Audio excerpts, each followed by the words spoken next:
Agora, falando de erros, né, Barros? Todo investidor já cometeu algum erro que fala, ai, essa ação eu errei, ou esse erro eu não deveria ter cometido. Tem algum erro que você cometeu? Não é questão de ter cometido, não. Eu cometi erros que qualquer um cometeria. Está entendendo? Por exemplo, eu tive ações de uma empresa chamada Banco Nacional. Quem fazia propaganda do Banco Nacional, sabe quem era? Ayrton Senna. O Ayrton Senna, exatamente. A gente foi ludibriado. Não é que você errou, você foi conduzido ao erro, é diferente. Eu, por exemplo, tinha ações de um banco chamado Banco Econômico, que agora está ressurgindo. Aí, minha filha que está vendo isso aí, e eu tenho uma quantidade muito grande, né? Eu fiz propaganda que agora o BTG comprou. Quando eu era pequena, eu fiz propaganda para esse banco, né? Eu era modelinho, pequenininha que passava no banco, lembra? Tá. Então, isso aí por questões políticas. Esse banco foi fechado pelo Banco Central, né? Por questões políticas, por questões de Bahia versus o resto do país, né? O Ângelo Calmon de Sá, que era o presidente do banco, etc., era um dos grandes acionistas da Copene. Então, a Copene foi vendida e quem ia comprar era o Ultra, e quem ia financiar era o BNDES, e no fim os baianos quiseram que ficasse com eles, então criaram a Braskem. É uma historiazinha interessante de saber. Mas ele quebrou por causa disso. Só que ele quebrou como tendo um dos maiores patrimônios do país. E agora está ressurgindo. O BTG comprou o Banco Econômico. Olha. Você vê que coisa interessante, depois de 20 anos. Né? Outro papel também que eu perdi, também foi porque o Banco Central acabou com o banco.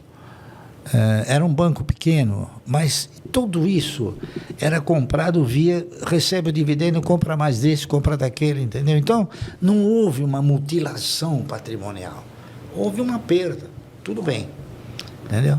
Eu tinha ações de um banco que era pequenininho, chamava-se, o apelido dele era Banco da Bandeira, porque ele chamava Banco do Progresso, e na bandeira está escrito Ordem e Progresso.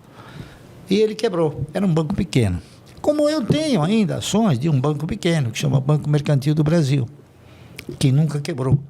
Entendeu? E eu espero que também não quebre.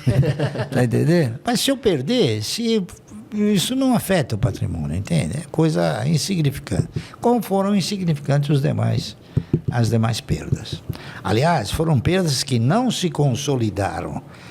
Por exemplo, o Banco Econômico, eu comprei as ações do Banco Econômico em virtude do seguinte: eu sou uma pessoa que eu leio as atas, né? Leio tudo, eu não leio só o título, eu leio o texto. Em um belo dia eu vi um título escrito assim, eu não tinha ações do Banco Econômico, eu vi assim: o Banco Econômico está chamando uma subscrição, você sabe o que é uma subscrição, né? Uhum. Sim. Uma subscrição a 1,20. Custava 60 centavos. Eu falei, bom, mas não faz sentido. O cara que vai fazer uma subscrição, é um burro. Vai pagar o dobro. Então, aí eu já imaginei. Bom, aí o Ângelo Calmon de Sá chamou para ninguém subscrever e ele né? Aí eu li o texto, falei, pô, mas isso aqui é uma cama de gato. Né? Por quê? Porque era 1,20, mas você podia pagar em 12 vezes sem juros. Nossa, nunca vi isso. São coisas que acontecem no mercado, que você só vai saber se você ler o texto. Se você vê o título, você não faz. Aí eu cheguei no Banco Econômico, que era aqui onde hoje tem a Bolsa, a B3 comprou, na rua João Brícola, onde tem um portão enorme, que tem umas moedas enormes. Era o Banco Econômico, no subsolo. Departamento de Ações. Aí eu cheguei lá, tinha um senhor, eu disse para ele o seguinte: olha, eu vi que o Banco Econômico está produzindo uma subscrição. Ele falou, tá. Eu falei, é que eu não tenho ações do Banco Econômico, né? E eu gostaria de subscrever. Ele falou, quantas o senhor quiser. Porque ninguém ia subscrever a 1,20 se ela custava 50 centavos. Exato. Porque a maioria não leu. Eu falei, eu queria 5 milhões de ações. O cara me olhou e falou, 5 milhões? Eu falei, eu queria 5 milhões de ações. Já? Então ele me deu o direito de subscrever 5 milhões de ações a 1,20 em 12 parcelas. Né? É claro que isso daí foi projetado para o controlador. Né? Então, o que aconteceu? Eu paguei a primeira parcela, antes de vencer a segunda parcela, o banco já deu um dividendo de 60 centavos, já pagou 2 ou 3 parcelas. Antes de vencer os 12, eu já tinha ganho em cima do banco, porque as ações então ficaram de graça.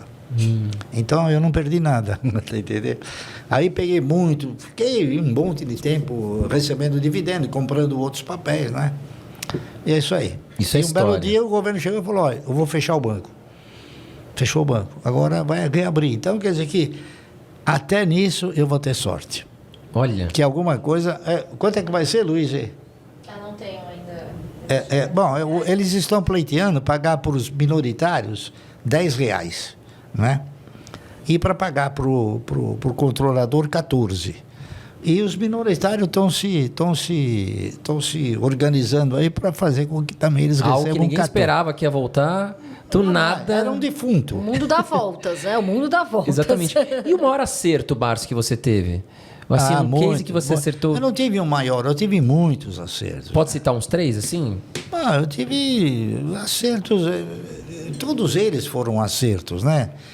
Com maior nível, com maior intensidade, com menor intensidade.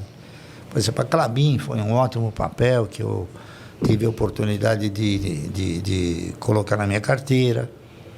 A Suzano também foi um bom papel, que eu comprei baratinho, 70, 80 centavos.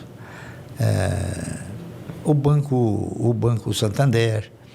Quando eu comecei a comprar o Banco Santander, o Banco Santander tinha uma praga sobre si, né? Que ele ia quebrar, que não sei o quê. Então eu comecei a comprar a 11 centavos. Os caras falavam, pô, você tá louco. Eu falei, tô. Tudo bem, mas não vai quebrar. Hoje custa 40, né? Entendeu? Os caras, eu falava, você é que foi louco de não comprar. Tá entendendo? E é isso aí. Então a gente teve muitos acertos, né? Acertos bons, acertos menores, maiores, mas sempre bons acertos. Um dos acertos que eu ouço você falar muito, desculpa, Carol. Perdão, mãe. Um dos acertos que eu ouvi você falar é sobre a Unipar. A Unipar que subiu 70% entre 2021 e 2022. Ela vem se valorizando no último ano, né? Ainda é um bom momento para se investir em Unipar? O setor de atividade da Unipar é um ótimo setor, né? Ela produz matéria-prima, produz soda, cloro, né? A Unipar é uma coisa incrível, uma coisa que eu tentei, mas não consegui.